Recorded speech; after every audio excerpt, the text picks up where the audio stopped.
L'enquête qui accuse Le Pen, titré hier le journal du dimanche, en dévoilant les conclusions des policiers au bout de 5 ans d'investigation. Dans un rapport d'une centaine de pages, ces derniers estiment que le Rassemblement national a mis en place un système frauduleux de détournement de fonds européens pour un montant de 6 millions d'euros. Cette affaire, dite des assistants parlementaires, n'est pas nouvelle. Dans ce dossier, Marine Le Pen est mise en examen depuis 2018. Mais certains éléments révélés par l'hebdomadaire sont embarrassants pour la présidente du RN, désignée comme l'organisatrice de ce système frauduleux. Assumez vos positions! En témoigne cet échange entre l'eurodéputé Jean-Luc Schaffhauser, inquiet, et le trésorier du parti. Ce que Marine nous demande équivaut à ce qu'on signe pour des emplois fictifs. Je comprends ses raisons, mais on va se faire allumer car on regardera, c'est sûr, nos utilisations à la loupe. Je crois bien que Marine sait tout cela.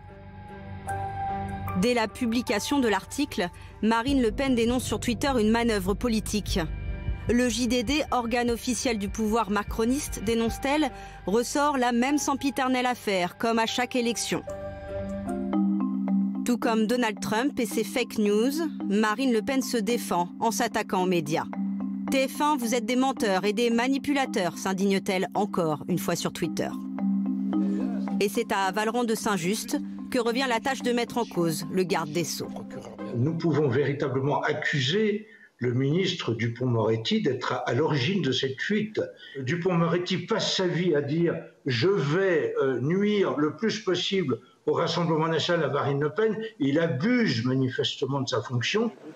La Constitution me l'interdit, je ne l'ai jamais fait. C'est un mensonge, c'est scandaleux.